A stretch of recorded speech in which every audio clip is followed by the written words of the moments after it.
नमस्कार, स्वागत है आपका। महाभारत देख रहे हैं आप, मैं हूं आपके साथ अनामिका पांडे। महाभारत में आज बात करेंगे, चुनावी तारीखों का ऐलान तो हो चुका है, वहीं बीजेपी के अपने दावे हैं। प्रधानमंत्री लगातार रैलियों पर रैली कर रहे हैं और बता रहे हैं कि कैसे उनकी पार्टी, उनका गठबंधन मजबूत है। लेकिन वहीं दूसरी ओर विपक्ष में भागदौड़ की स्थिति मची हुई है, क्योंकि कई जगहों पर अभी तक सीटों का ऐलान नहीं हो सका है। सामंजस्य नहीं बैठ पा रहा है कि किसको कहां पर कितनी सीटें दी जाएं। महाराष्ट्र की बात करें तो वहां पर भी असमंजस की स्थिति है। बिहार में भी तस्वीर अभी साफ नहीं हो सकी है। वहीं दूसरी ओर उत्तर प्रदेश में काफी बहस के बाद, काफी शोर शराबे के बाद सीटों का बंटवारा तो हो गया है, लेकिन अभी भी कांग्रेस किस उम्मीदवार को कहां उतारेगी ये अभी साफ नहीं हो पाया है। ये हम आपको एक तस्वीर दिखा रहे हैं, ये इसलिए दिखा रहे हैं कि भारतीय जनता पार्टी में किसको कहां से उतारना है मैदान में, ये पूरी तरह से साफ हो चुका है। पहली ही लिस्ट 195 उम्मीदवारों की आई थी। प्रधानमंत्री मोदी वाराणसी से लड़ेंगे, ये तय है। गांधीनगर, गुजरात के गांधीनगर से अमित शाह प्रत्याशी है, ये भी तय हो चुका है। अमेठी से एक बार फिर स्मृति ईरानी मैदान में उतर रही हैं, ये भी तय हो गया है। वहीं दूसरी ओर अगर विपक्ष की बात करें तो विपक्ष में अभी असमंजस की स्थिति है। पहले भी मैंने आपको बताया, दरअसल अमेठी से राहुल गांधी चुनाव नहीं लड़ेंगे। इस पर अभी संशय इसलिए बना हुआ है क्योंकि आज सूत्रों से यह खबर आई है कि अमेठी और रायबरेली दोनों ही जगहों से गांधी परिवार का कोई भी शख्स मैदान में नहीं होगा। वहीं इसके अलावा गांधी परिवार के अलावा अगर बात करें, जो विपक्ष मजबूती की बात कर रहा है वहां क्या स्थिति है ये आपको बता देते हैं। भाजपा की तस्वीर हमने आपको बता ही दी है कि क्या है, लेकिन अखिलेश यादव आजमगढ़ से चुनाव लड़ने वाले हैं, ऐसी खबरें थी, लेकिन कल उस पर से भी पर्दा उठ गया है। अब सवाल है कि क्या कन्नौज से अखिलेश यादव मैदान में होंगे? क्वेश्चन मार्क सवाल है, अभी भी लड़ेंगे या नहीं लड़ेंगे। वहीं तेजस्वी यादव लोकसभा चुनाव नहीं लड़ेंगे, ये सब जानते हैं। लालू यादव लोकसभा चुनाव नहीं लड़ेंगे, ये सबके सामने ये सभी लोग जानते हैं। उद्धव ठाकरे जो विधायकी का चुनाव नहीं लड़ते हैं, वो सांसदीय का चुनाव लड़ेंगे या नहीं, ये आप खुद जानते हैं कि उद्धव ठाकरे मैदान में होंगे या नहीं होंगे। शरद पवार पहले तो सांसद थे लोकसभा से, अभी राज्यसभा से सांसद हैं, लोकसभा के लिए मैदान में उतरेंगे ऐसा मुश्किल ही दिख रहा है। तो ये स्थिति है इस वक्त गठबंधन की, क्योंकि सीटों के बंटवारे पर कोई बातचीत नहीं हो सकी है। लेकिन हाँ, महाराष्ट्र में शक्ति प्रदर्शन जरूर किया जा रहा है। मैं तस्वीर आपको दिखाती हूँ। महाराष्ट्र में ये इंडी गठबंधन की टीम है जो पदयात्रा के जरिए बता रही है कि हम कितने मजबूत हैं, लेकिन इसी महाराष्ट्र में अभी तक सीटों को लेकर कोई बातचीत नहीं हुई है। संजय निरुपम ने एक हफ्ते पहले जो बयान दिया था, उससे गठबंधन की स्थिति पर और बड़ा क्वेश्चन मार्क लग गया है। लेकिन ये तस्वीर आपको दिखाते हैं, ये आंध्र प्रदेश की तस्वीर है, जहां गठबंधन के बाद पहली बार मंच पर प्रधानमंत्री नरेंद्र मोदी के साथ चंद्रबाबू नायडू भी दिखे हैं, पवन कल्याण भी दिखे हैं, और वहां पर यह बताने और दिखाने की कोशिश की गई है कि दक्षिण में कैसे अपने गठबंधन को मजबूत करके प्रधानमंत्री नरेंद्र मोदी दक्षिण में एनडीए गठबंधन को और रेस में आगे बढ़ा रहे हैं। क्योंकि दक्षिण एक बड़ी चुनौती रहा है 2014 से 2019 के चुनाव में, तो ऐसे में इस चुनौती से कैसे पार पाना है ये तय तो कर लिया गया है, लेकिन कैसे काम करेंगे ये आज उस मंच से बताया जा रहा है।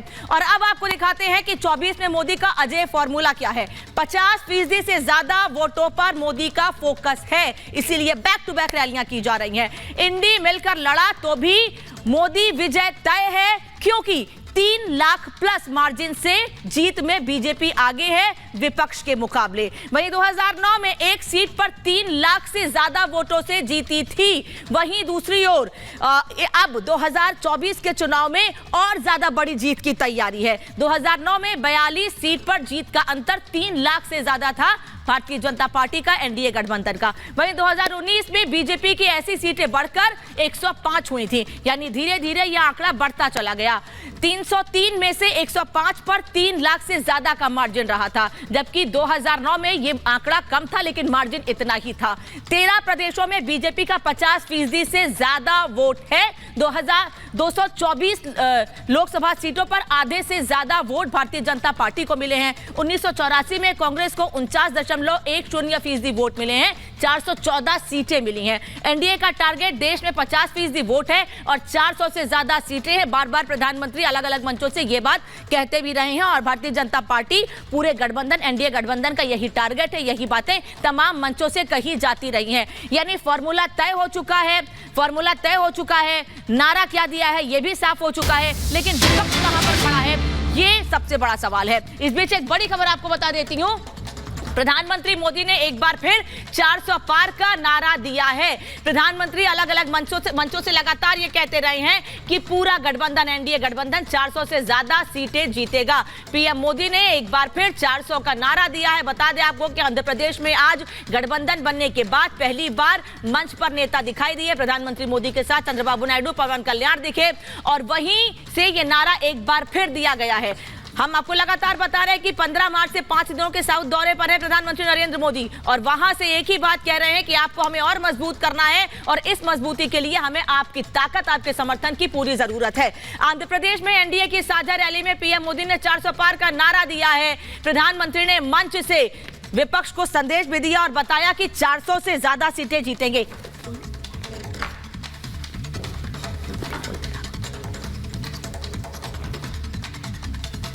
ही देश में लोकसभा चुनाव का बिगुल बजा है और आज मैं आप सबके बीच आंध्र प्रदेश में हूं।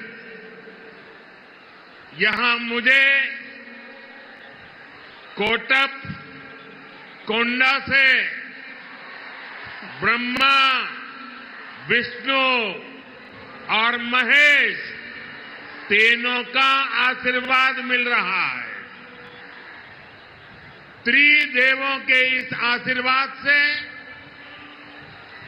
हमारी सरकार के तीसरे कार्यकाल में देश और भी बड़े निर्णय लेगा। आप सब देखिए, ये संयोग देखिए, इस बार चुनावों के परिणाम 4 जून को आने वाले हैं। अब पूरा देश कह रहा है 4 जून को 400 पार। विकसित भारत के लिए 400 पार, विकसित आंध्र प्रदेश के लिए 400 पार। नालगो वंदलो दाताली एनडीए की वोट वेयाली। तो आंध्र प्रदेश के पलनाडु में प्रधानमंत्री मोदी ने कहा कि नतीजे 4 जून को आ रहे हैं और हमारा लक्ष्य 400 के पार है, जिसमें आपका साथ चाहिए और आप समझते हैं कि हम आपके लिए काम करेंगे और आप इस टारगेट को पूरा करने में हमें, हमारी सफलता में आप जरूर सहयोग देंगे। हमारे साथ मेहमान जुड़ रहे हैं, परिचय करा दूं आपका, फिर रिपोर्ट आपको दिखाऊंगी। राकेश त्रिपाठी भारतीय जनता पार्टी के प्रवक्ता इस वक्त मेरे साथ जुड़ रहे हैं। ममता काले राजनीतिक विश्लेषक स्टूडियो से ही मेरे साथ जुड़ रही हैं। अनुराग भदौरिया समाजवादी पार्टी के प्रवक्ता मेरे साथ जुड़ रहे हैं लखनऊ से। किशोर तिवारी हैं, प्रवक्ता हैं शिवसेना उद्धव गुट के, मुंबई से इस वक्त मेरे साथ जुड़ रहे हैं और दुष्यंत नागर राजनीतिक विश्लेषक स्टूडियो से ही मेरे साथ जुड़े हैं। आप सभी लोगों का बहुत बहुत स्वागत है।